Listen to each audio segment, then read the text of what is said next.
house.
Go on, go on.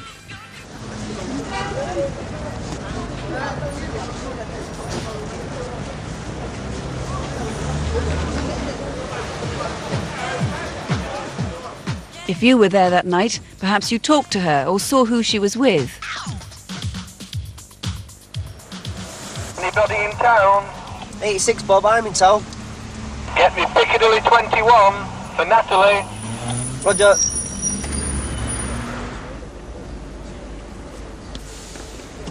Is this a taxi for Natalie? Yeah, Natalie, yeah. Oh, brilliant. Just get me mates. Well, she's with 3 white lads, basically. Student-y type. One was very tall, that I distinctively remember. Within shore, please. The 2 lads in the back I didn't get a really good look at. I could just describe them as 2 white males, about 5'10". Oh, I was just thinking, I hope my dog hasn't done anything when I get home. She's only a puppy, she's called Sasha, she's gorgeous. Natalie was keeping the conversation alive by doing all the talking and gibbering on about a dog. What kind of a night have you had? Has had a good night? I passed 1 or 2 questions, but they didn't want to know, they didn't want to tell me anything. What club did you go to? Did you go to that 21 club? Sure. Could you pull up at the next petrol station so we can get some cigs and some crisps and that, please? OK, yeah, it's just through the lights. Cheers.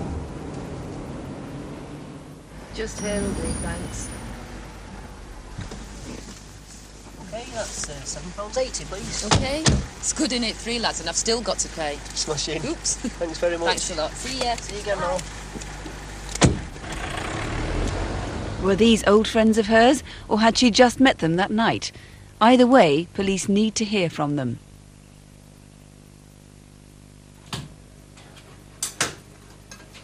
Sasha, come on. Come on. There are no confirmed sightings of Natalie after that night. If she was still alive on the Saturday, she would certainly have spent some of the time at her flat.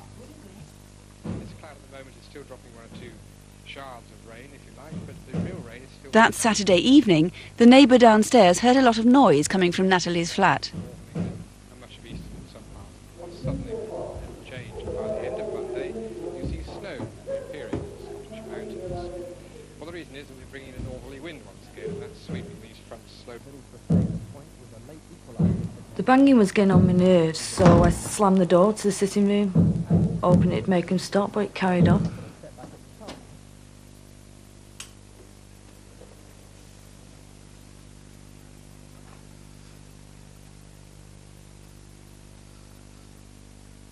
An hour and a half later,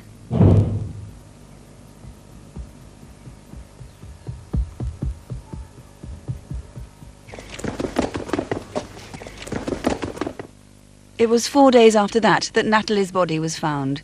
She'd been stabbed several times. Well, Mr. Baldwin, do you have any theories why anybody would have wanted to kill Natalie? Well, it was 8 weeks ago tonight since Natalie's body was found by her mum. Since then, we've made a number of enquiries, but we're unable to tell at this stage why Natalie should have been attacked and killed. Nothing was missing from her flat? No, she'd only been in the flat for about a month. And we obviously need to speak to anyone who's visited her there, or who knows of anybody else who's visited her in that time. Yeah, what sort of period are we talking about? People who need to come forward and talk to you? We've had a good response from people who saw Natalie during the week prior to Easter, but we need to speak to anyone who saw her between Thursday the 13th of April, which was the day before Good Friday, and Thursday the 20th, when her body was found. Now, the man in the red jacket that somebody saw her with at the bus station was before that time, wasn't it? That was the day before Good Friday. That was a sighting by someone who knows Natalie well, and we're quite satisfied that that was the time and date. We do know he's about 28, about 5'11". He had collar-length blonde hair, which was greasy. So we still need to eliminate him. But you do have one witness who saw somebody else with Natalie a couple of days later at the same bus station at about the same time of the morning. We're not altogether certain about the date, but it was the same bus station and about the same time of day. This was a younger man. He was in his late teens or early 20s. He had black hair, which was shaved at the sides and the back. He was also about 5'11", but his hair was blonde on top, blonde streaks. He had a scar on his face which went from his nose down to his top lip and across his left cheek. On the back of his right hand he had a very distinctive tattoo which looked like a bird in flight, and 2 lines of dots on his knuckles. We think he may have used the name Paul. And as Natalie and this individual walked away from the bus station towards Portland Street, he was speaking to her in a very aggressive way and was either pushing her or punching her in the back as they walked. But the last actual definite sighting of Natalie was by that taxi driver after she left the Piccadilly 21 Club with those 3 lads. As things stand at the moment, these 3 lads are some of the last people to have seen Natalie alive. We really need these people to come forward. The descriptions we've got of them are not too good. Student types. One of them was particularly tall. It may be that they recalled a taxi journey back to Wythenshawe, calling at the garage for cigarettes and crisps. Perhaps they remember seeing Natalie's dog with a bandaged leg when they got back. But we do need them to come forward so that we can eliminate them from our inquiries. Right, and that was the 13th of April, late Thursday night, the small hours of Good Friday. That was the 14th of April. And there's an unusually large reward in this put up by the police and Natalie's family. If you knew Natalie, if you met her or you saw her in the few days leading up to the Easter weekend, please ring and help Mr. Boardman try to build up an accurate picture of Natalie's life at the time she died. The number here, 0500 600 600, or you can ring the incident room on their direct line, 0161 856 4300. That's 0161, the code for Manchester, 856 4300. The response to last month's reconstructions was really quite productive, and we'll tell you more about that later. There were also 4 arrests as a direct result of last month's photo calls. Charges included deceptions, affray and grievous bodily harm. Here now are Detective Constable Jackie Hames and Superintendent David Hatcher with 4 new faces. First, we need your help to trace David Milner Razak. Derby police are keen to speak to him about a rape last July. Maybe you know where he is now. He's 27, 5'11", slim, with tattoos on his left arm and a missing front tooth. He has dark brown hair which he ties back in a ponytail. He may visit Birmingham, Manchester or Kings Lynn in Norfolk. If you've any information, don't approach him, but call us tonight. Do you know where Neil Christopher Brown is? He may have information about a shooting that took place in Roughwood Drive in Kirby, Merseyside on March the 13th. A 23-year-old man was shot in the chest and seriously injured. Neil Brown is 23, 5'9", medium build with short brown hair. He may have left Merseyside and could now be in East London. Call us if you can help. Perhaps you recognise this man. Scottish police are anxious to speak to him. Here he is at the Royal Bank of Scotland, Dunblane, at 2:30 p.m. on Tuesday the 21st of March, using a stolen credit card. He's in his late 20s, around 5'10", with a heavy build. If you know who he is, please ring us now. Colleagues in Manchester want to speak to Sean Jerome Norton. He used to rent the Fair Deal garage in Old Trafford. £70,000 worth of cannabis was discovered at the garage in April. Sean Norton is 45, around 5'8", and may now be wearing glasses. If you know where he is, or the whereabouts of any of our photocall faces, call us tonight. And the number here is ever 0500 600 600. That's 0500 600 600. News so far from last month's programme. As far as the main reconstructions are concerned, there was a good response on all of them, although somewhat mixed results so far. You may have read in the papers that the search for whoever murdered Daniel Handley has produced 2 arrests now. The incident room told me it was information from Crimewatch viewers which confirmed the direction their investigations were heading in. And they asked me to pass on their thanks to all the many people who called offering help. Sadly, nothing positive to go on, though, so far on the attack on the elderly lady, Christina Gray, who died from her injuries. On the jewellery robbery in Hatton Garden, a number of new facts are being followed up there as a result of the programme. And finally, following calls on Janet Brown's murder, detectives now need to trace 3 cars seen in the area on the day she was killed. That was the 10th of April. A Vauxhall Carlton estate, a white Peugeot 504 pickup, and a burgundy-coloured Astra GTE. So please ring us tonight if you can help on that one. If you think about it, we have a curious attitude to crime. We deplore it, we know it causes a lot of grief, but still, people are ambivalent about solving it. Many of us use disparaging terms like snitching or grassing or shopping someone, as though it's somehow wrong to help stop crime. In our next case, there was no honour among thieves whatsoever. It was nasty, brutish, and so violent that our reconstruction has to sanitise it to make it acceptable for viewing. It takes place in East Ham in East London, and some security details have been changed.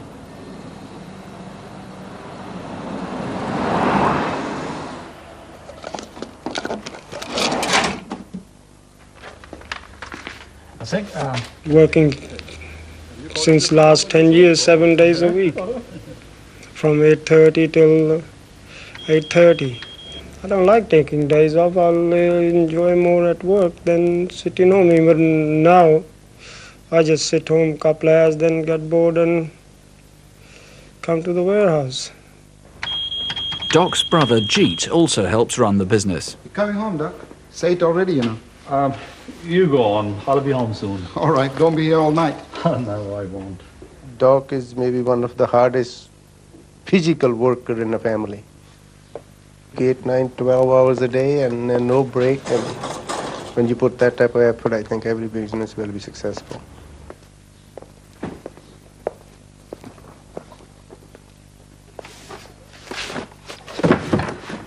Well, go on, Sham. Go on, go home. You can always finish this tomorrow morning. Come on.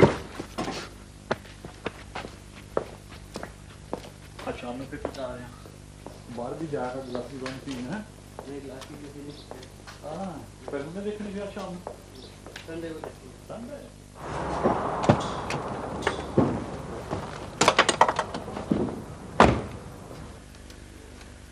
Ajit. Yeah, I know. You want to go down to the bank, right? Yeah, there's too much for me to take on my own. Well, let's go. I've got the car waiting outside.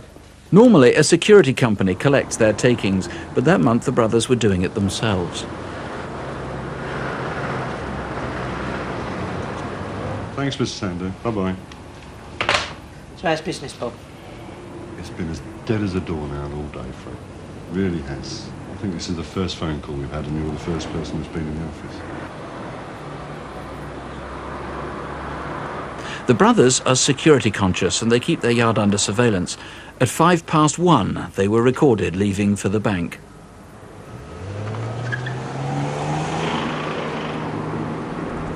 Sometimes we do change the route. But that particular day we, I don't know, got busy talking and stuff and we didn't do it. So we went straight to the bank. I was going to the bank. My sister had gone on holiday for a week and she asked me to do some banking for her.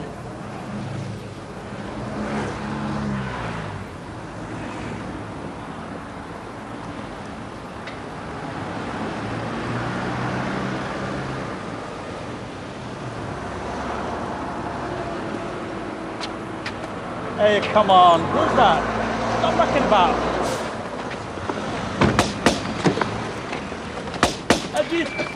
Shoot him! What are you doing? Leave them alone! God, it's an armed robbery. Get back from the window. Get back.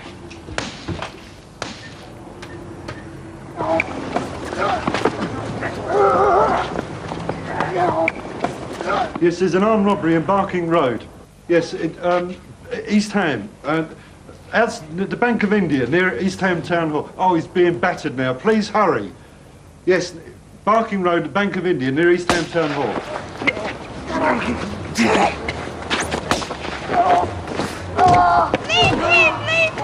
Something snapped in me and I just ran into the road, screaming for help. The robbers eventually fled empty-handed. 2 officers at the local police station heard the commotion in the neighbouring street.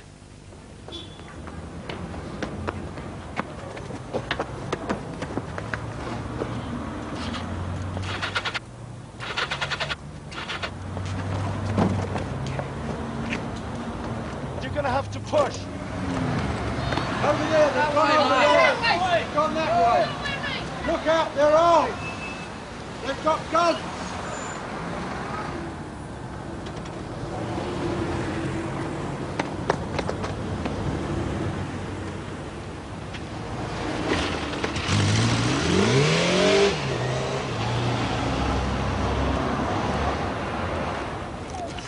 It's all right, they're gone don't now. worry, you're safe, they've gone. No one's going to hurt you. Thank God. I thought we've been very lucky and we haven't been shot in the stomach or in the chest or anywhere. Head is okay? Yeah, it's okay, yeah. I think what we went through, we've been very lucky to be alive. Next time they might think, let's just shoot him over the head or wherever and get it over with and take the money. Now, as I say, we sanitised that rather. Both Doc and Jeet were shot repeatedly, 8 times in all at least. An air ambulance was called, a helicopter landed there. Even so, Jeet almost lost a leg. Now, if you know who the culprits are, please don't give it a second thought. Just ring us, 0500 600 600. And if you're not certain, there are still some more clues. Bob Chamberlain has brought some of them with him. Also, you've got a very, very good description of at least one of the men and something more on the other one. Tell us about the one you know most about. He's a white male, aged 35 to 40 years, heavy build, chubby face. He's got fair gingerish hair which is pulled back into a ponytail. He's got a moustache and several days' growth. He was wearing a black nylon bomber jacket and blue jeans. What about the other guy? He's 6 foot, 6'1", wearing a cream-coloured top, blue jeans. Now, the motorbike you recovered, you know a fair bit about it. Tell us about it, will you? It's a blue and white Yamaha XJ900, which was stolen in February 1994, over a year ago. Now, the registration on it, we don't want to know anything about this registration now, incidentally. It was a ringer, so this is a legitimate registration plate. We want to know where this plate was made up for this bike, though. L593HYH, so if you're a garage proprietor or whatever, and you made that up or might have done, could you check your records, please? So that bike has been missing somewhere for a whole year, 15 months. That is correct. Now, you've brought various things with you. This helmet, I'm wearing a glove to handle it because it's covered with chemicals for forensic tests. Very, very distinctive. On the back it says Harry there. Again, you don't want to know where that comes from, only if someone could link it with some of this description. Tell us about this jacket that was thrown away as well. It's a black nylon American-style bomber jacket, which is model MA2.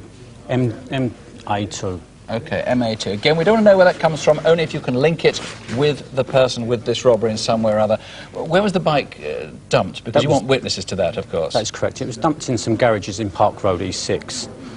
From there, the people have made their escape over the railway bridge, where they discarded the crash helmet. From there, they've made their way through and thrown away the jacket into the road.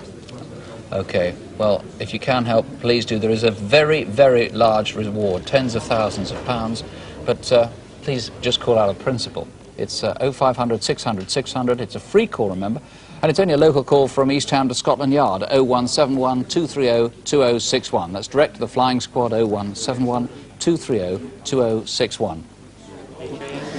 Well, looking at the calls that have been coming in so far, we've had 3 viewers who've rung in with sightings of the man with the scarred face and the tattooed hands in the case of the Natalie McLean murder, and a name also suggested for the man who was seen with Natalie McLean at the bus station later around Easter time. We've also had sightings coming in on all 3 of our named photo call cases, and a name coming in on the photo call that we didn't give a name for, so we're working through on those too. We do have 40 lines here, so if you're trying to ring with information, don't give up. Just to remind you, here's the number again, 0500 600 600. And now at the incident desk with shorter appeals for your help, here's Superintendent David Hatcher and Detective Constable Jackie Hames. First, a vicious attack on an elderly pensioner. We need your help to trace a man who robbed and stabbed her at her home near Battle in Sussex. In the afternoon of Saturday the 20th of May, the 86-year-old victim was confronted by this man. He tied her to a chair, stole her money, and then for no apparent reason stabbed her in the throat. The man's described as 25 to 30, 6 foot, slim with short fair hair. He was wearing faded blue jeans, a red and pink patterned shirt, and he carried a black rucksack. If you recognise him, please call the Hastings CID on 01424 456 018. That's 01424, the code for Hastings, 456 018. And new information has just come in on the South London murder of businessman Michael Olymbius. At 10:20 p.m. on Monday the 3rd of April, Mr Olymbius was shot dead as he got into his car here in Meadcroft Road on the Brandon Estate at Walworth. Did you see two men running from this road? Can you help eliminate this suspicious white Mercedes van which was parked in Meadcroft Road at around 9:45 that evening? Or maybe you recognise this antique 1917 German Luger-type pistol, which has a serial number 817. There is a substantial reward on offer, so if you can help in any way, please call our colleagues at Southwark Police Station on 0171 232 6731. That's 0171 232 6731. Our next case is a serious sexual assault on an 11-year-old boy. Colleagues have compiled this video fit with his help. The boy was attacked around 12:30 p.m. on Tuesday the 18th of April when he was walking from the Minster Riding School in Hornchurch, Essex. He was threatened with a knife, forced into the nearby woodland and raped. Take another look at the man. He's in his 20s, 5'8", of medium build with fair to ginger cropped hair. He was wearing a sky blue tracksuit with a yellow and claret stripe. If you know who or where he is, call us here in the studio or the incident room on 01708 779 442. That's 01708, the code for Havering, 779 442.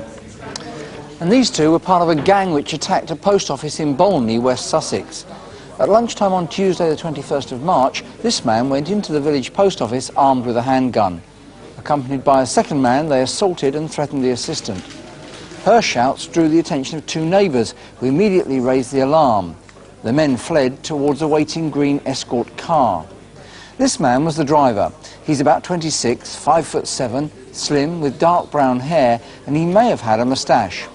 30 minutes later, he abandoned the car 7 miles away in the Welcome Break services at Pease Pottage on the A23. Take another look at the gunman. He was in his 40s, over 6 foot tall, with dark brown wavy hair, and he wore dark-rimmed glasses. If you can help, call the CID at Haywards Heath on 01444 451 555. That's 01444, the code for Haywards Heath, 451 555. And there's our studio number here. The call is free, of course. Many of the lines are free at the moment too. 0500 600 600. That's 0500 600 600. And next we go to Stanford-le-Hope in Essex.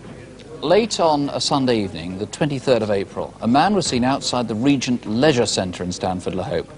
He appeared to just be standing there watching something. Our film begins at the same time a week later. That's 11 p.m. on Sunday, April the 30th.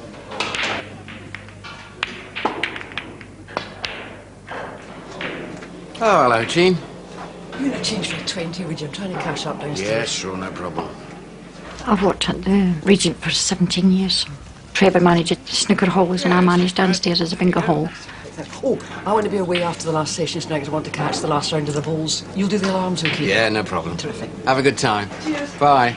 On behalf of Jean, myself and all the staff, I'd like to wish you all a very good evening and please have a safe journey home.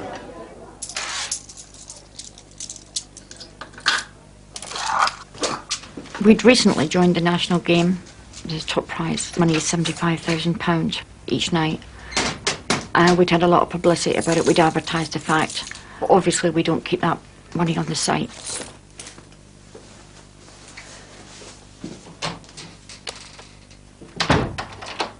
When I actually locked up the bingo hall and I left, I knew Trevor was still upstairs. There was people obviously still playing snooker. And Trevor would be responsible for locking the front of the building up then.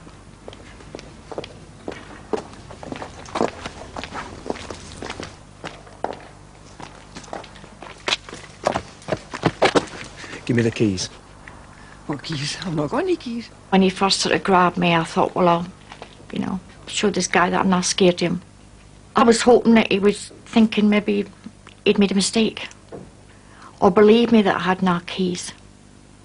But obviously, when I felt this sharp object in my throat, I thought, back off, Jean, and keep quiet.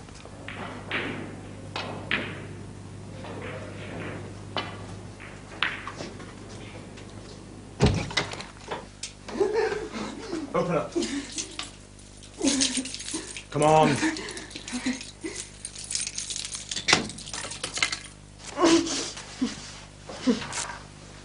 He was well built, muscly, about 6 foot, 6'2". I would say he was about 30. Hair shaven, skinhead, and very dark, small eyes.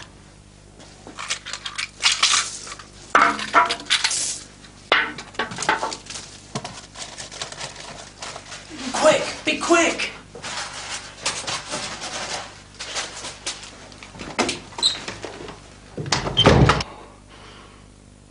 It felt as though I'd probably sat for about an hour, but it was probably maybe a couple of minutes, and I then thought, Trevor's upstairs.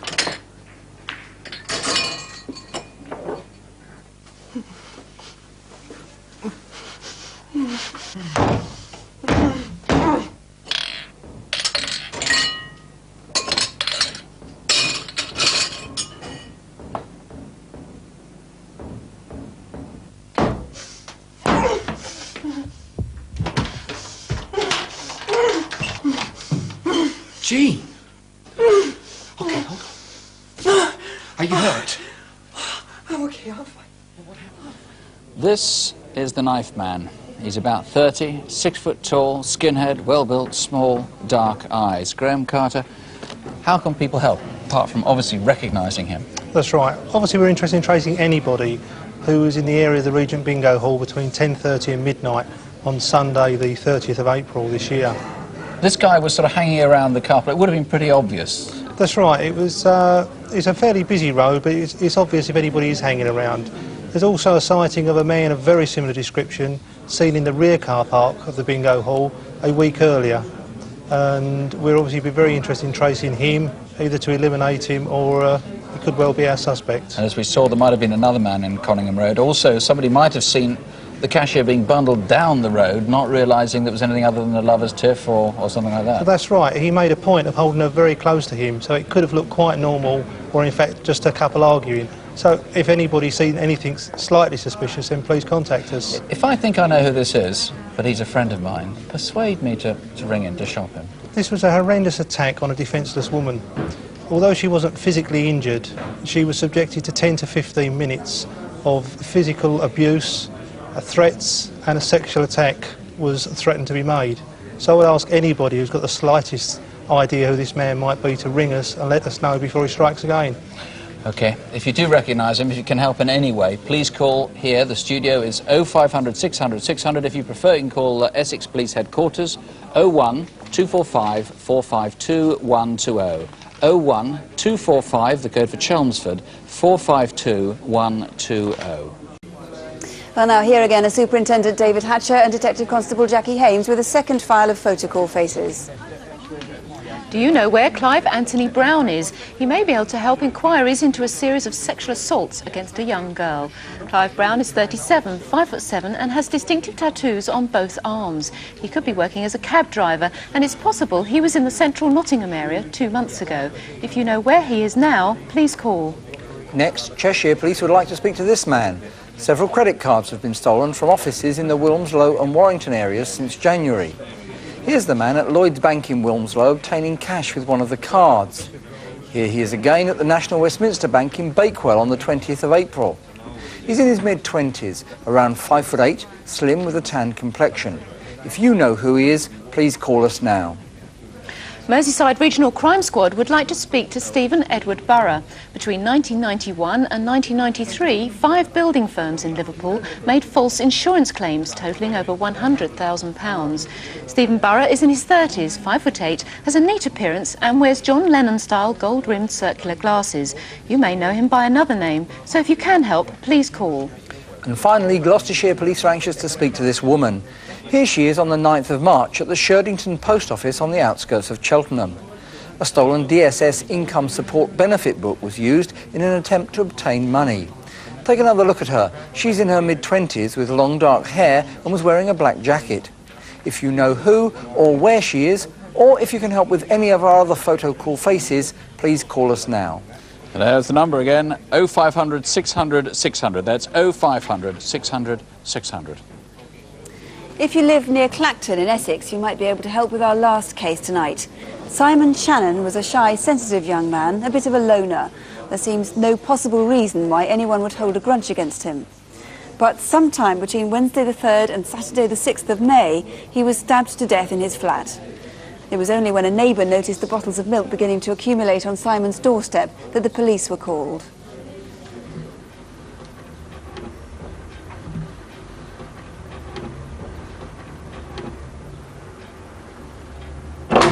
Simon Shannon was 26 years old. He was found dead in his flat by a police officer on Saturday about 11 o'clock in the morning. He'd been strangled, he'd got serious internal injuries, his throat had been cut. We know that he's lived in the flat in Groom Park for about 5 years. We know that he is an adopted boy. He comes from a big family. Simon was my son, and as a father you have a special relationship, and all that has been taken from us. Simon was a very quiet person. He, right from an early age, he'd like to have his own space and his own privacy. He didn't like to be part of a group of people. He liked to be on his own, doing his own thing. Now the problem is, we don't know very much about Simon since he moved away from his parents' home. What we need to do is find out a lot more about him. So let's get down to Clacton, let's do our inquiries and find out as much as we can. Simon was about 17 years old when he came to see us. We run like a guest house, and Simon lived with us for about 3 years. And we became very fond of Simon. And he remained friends with you after he'd left here, did he? Oh, yes. Simon would come here 2 or 3 times a week. I'd be working away in the kitchen, and all of a sudden Simon would appear out there. He would just stand there. And until I actually looked and saw Simon, he wouldn't knock or ring the doorbell, and I'd just say, "Come on in, Simon." Simon had this amazing talent. He loved to paint. Everywhere you go in this house, Simon's painted something in every room. We're going to have to find the people that he's given or sold a painting to. We've got a statement here from a woman that saw 2 men leaving Simon's address on Tuesday, 2nd of May, and one of them was carrying a painting. It's about 4 to 4:15 in the afternoon, and as she entered Groom Park, she saw these 2 men coming up the footpath of Simon's house. She's given a couple of good descriptions. Anything else that we need to change? The mouth was smaller. How about that? She says in her statement that the man carrying the picture was 25 to 26 years of age, 5'7", medium build, shoulder-length blonde hair, which was wavy and unkempt. You know, it wasn't brushed. The second man was about the same age, about 26, and he was a bit taller, 5'8" to 9", I'd say, slim build. He had dark collar-length hair, which was wavy, and a bit longer on top. We now have a better idea of the places he visited. There's 2 I've come across which are in Clacton. The first one is the Warwick Castle Market, or Boot Fair as it's often known. We've got a lot of sightings of him there in a very distinctive mauve jacket, and also at the library, again in Clacton, and we've got a definite sighting of him there on the Monday morning before the body was found. Yeah, we've found someone who saw him in Safeway supermarket on Tuesday. There are other possible sightings of him, but at this stage we don't know if that's just someone that looks like Simon. What's important about During the first week of the investigation, 2 more witnesses had emerged.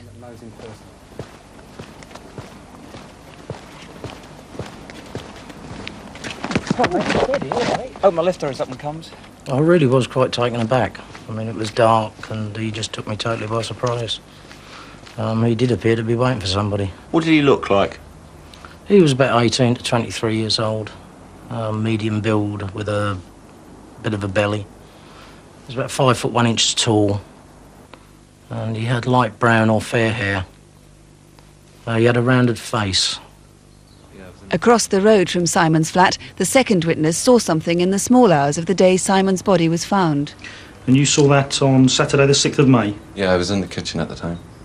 And what time was it? About 3 a.m.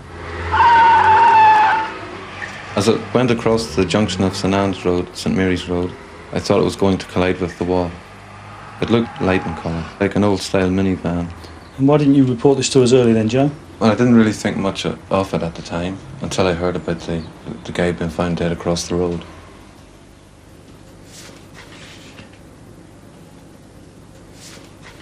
It's a very difficult situation to come to terms with. I never knew, until this happened, what it meant to be gutted. Well, Mr. Seal, because Simon was such a quiet sort of person, you presumably feel there's a lot more about him that you need to know. Yes, he was very shy, and we found out almost nothing about his movements and where he was, who he saw on the Wednesday and the Thursday before his body was found. We know that he's walked around Clacton with a number of different men, only one of whom has come forward, and we need to trace them.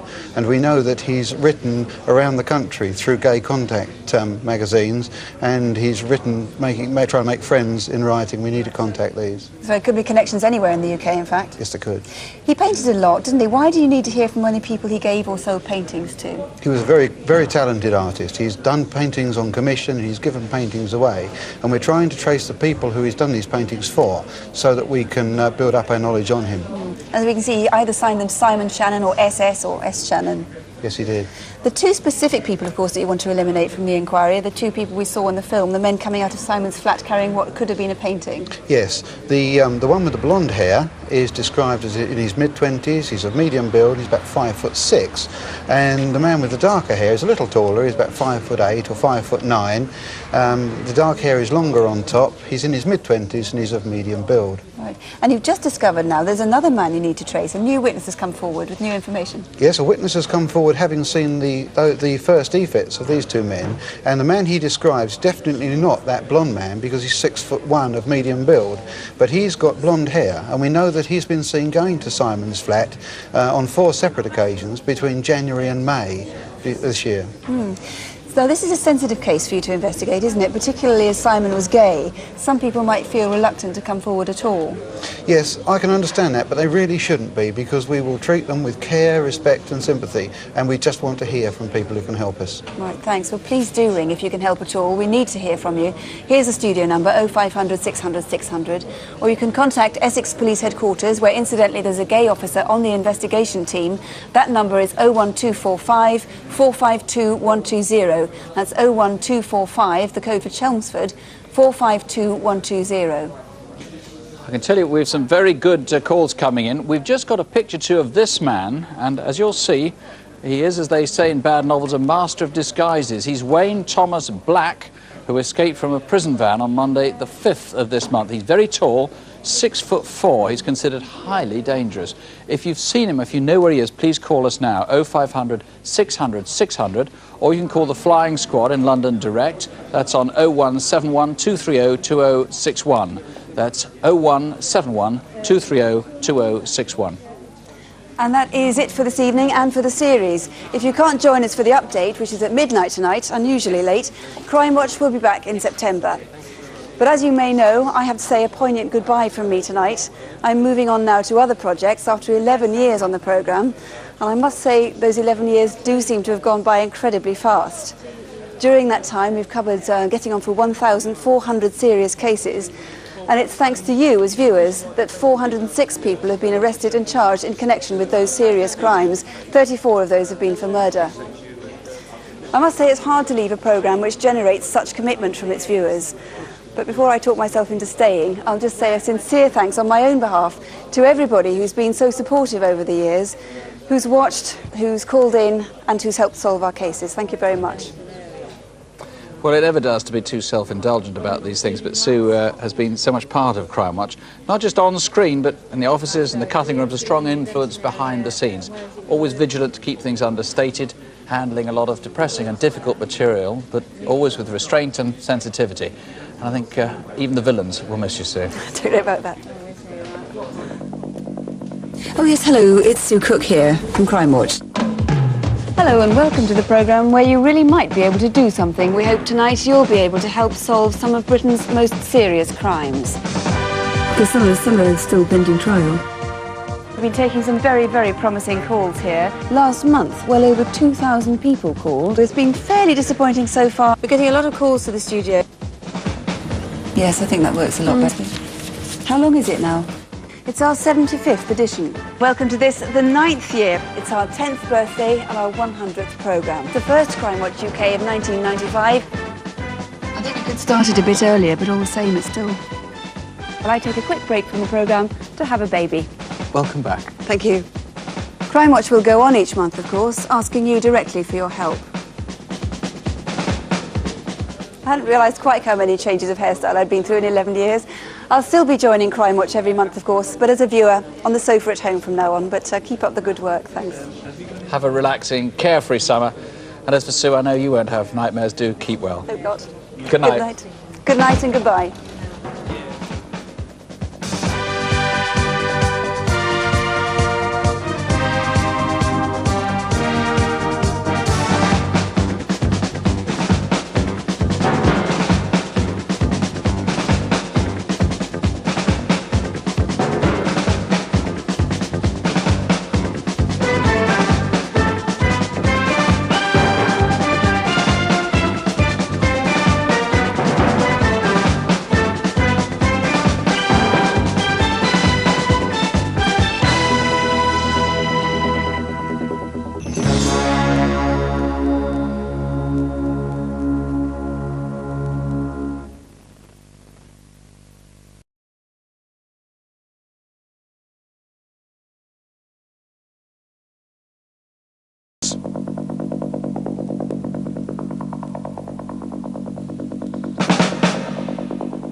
Good evening and welcome back. I must say that the phones have gone very, very quiet. They did say at about 11:15, but until then there was a great deal of activity. Not a huge volume of calls compared to last month, but a good deal of quality so far. At least one of the reconstructions looks like it's turned up something very promising indeed. Something tantalising we just can't tell you about, but there's a great deal that we can. Sue. Well, let's first see what's been coming in on the murder of 18-year-old Natalie McLean. Natalie lived in Wythenshawe on the outskirts of Manchester. On the night of the Thursday before the Easter weekend, the 13th of April, she'd spent the night at her favourite club, the Piccadilly 21. The minicab driver who took her home in the small hours remembers she was with 3 young men in their late teens. And that is the last confirmed sighting of Natalie alive. Mr. Boardman, have you had any more calls on that in particular? We've had a good number of callers suggesting names for the 2 men who Natalie was seen with on Piccadilly bus station just prior to Easter.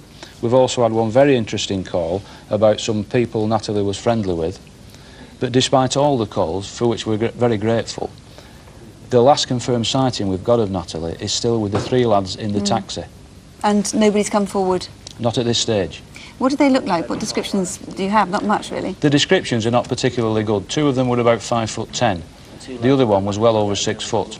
They were dressed in casual clothing, late teens, early 20s, and they were described as student types. The taxi went via London Road, onto the Mancunian Way, Princess Road, Princess Parkway and down to Wythenshawe. They stopped off at an all-night garage where they bought crisps and cigarettes, and Natalie actually got out of the car. When they got back to her flat, they must have seen a little puppy which had a bandage on its back leg. If you knew Natalie, if you saw her over the Easter weekend, please do ring. Well, next, late night robbery in Stamford-le-Hope in Essex about 6 weeks ago, in which a bingo cashier was held at knife point. Graham Carter, how many calls have you had? What sort of response? We've had just over 50 calls between the two offices. It's been an excellent response. We've had one call in particular from a female who's identified a person now living within the Essex area who we're very interested in, and officers are chasing up this lead at the moment as we speak. It's that strong? Yes. What about other witnesses to what happened? This was about 6 weeks ago. That's right. It's been disappointing that we've had nobody come forward who was in the area between 10:30 and midnight, as we asked earlier. And I would still ask for those people to come forward. It may be they think they've seen nothing, but it will be worth us talking to them. But anyway, you've got a very, very strong lead you're acting on now. Very good lead. Thanks very much, Sue. Well, we had 8 photocall cases tonight. How are we doing on those, Jackie? Yep, the first one, Sean Jerome McNaughton. We wanted to speak to him about some cannabis found in a garage in Old Trafford. We've had some very strong leads, including the area he may well be in now, as well as general background information, some of which is a bit sensitive, so I won't go into it at this stage, but we'll try and bring you more later in September. The credit card fraudster in Scotland. Lots of sightings all over Scotland, but one call in particular from a prison officer is being researched as we speak, so that also is looking very good. The Cheshire Deceiver, the person down in Wilmslow, this incredibly clear picture has unfortunately not generated as many calls as we'd hoped, so if you know where he is, please give us a call. And lastly, the female post office deceiver from Cheltenham in Gloucester. Definitely quality rather than quantity, although only a few calls. Each of them do seem to add a little piece to our jigsaw, and several of them give the same address, so we can't ask for much more than that. Perhaps more news in September. Right, so far so good. Jackie, thanks. Well, next, the shooting in East Ham in the East End of London. 2 traders were attacked as they were carrying their takings to the bank, and the 2 men were shot at least 8 times. Stop mucking about.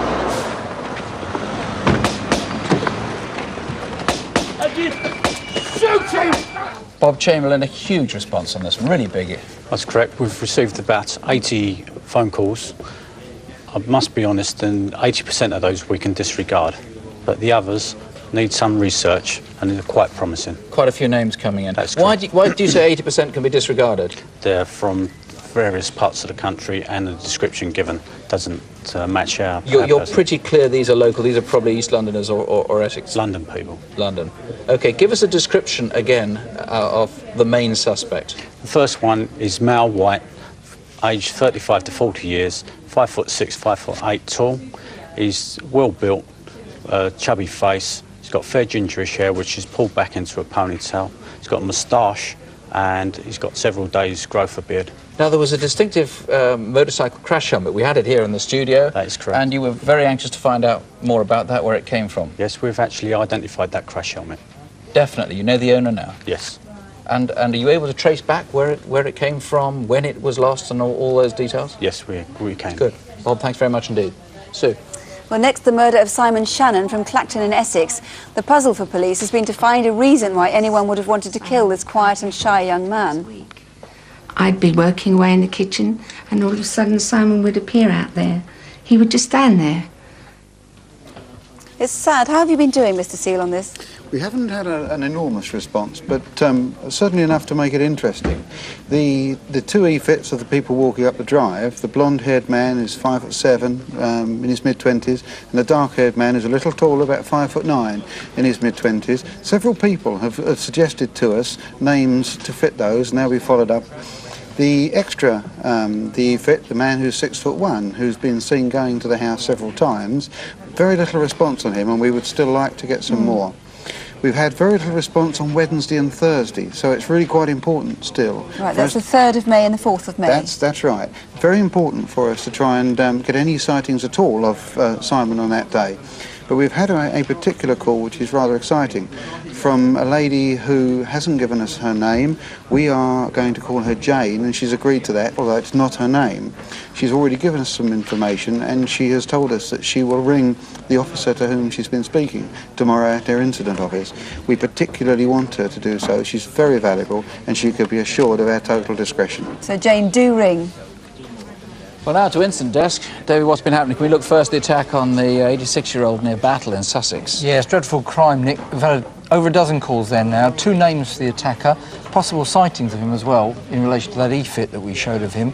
And most recently, and very importantly, we've had 2 callers who've unknowingly corroborated each other. And what they have to say is particularly interesting, so officers are following that one up. I didn't see much come in on the Michael Olympius murder in South London. No, in fact, only 4 calls. But again, one of them's given a couple of names that officers are very interested in because of things they already know in connection with the inquiry. And there's a new lead on that firearm, that Luger-type pistol. In fact, we think we know somebody who's had legitimate possession of it, so that's formed a very important link in the chain. If you know anything about that Luger pistol with the 817 serial number, still call. Very quickly on the sex attack in Hornchurch. Yes, a couple of names for the e-fit of the man that we want there, and they're particularly detailed and relevant. And then 13 calls in relation to the Bolney post office attack. That's in Sussex. And that'll give the officers something to go on there too. Good, thank you. Well, there'll be more to report when the programme comes back in September, of course, after the summer break. As Crimewatch UK enters incredibly its 12th year, it's goodbye from me to the series as I'm moving on to other things. The programme will continue to go from strength to strength, of course, but on my own behalf, I'd like to say thank you very much for your support over the years. It is to your credit that the programme has succeeded in solving so many serious crimes. So have a good summer and see you soon. Don't have nightmares, do sleep well. Good night. Good night and goodbye.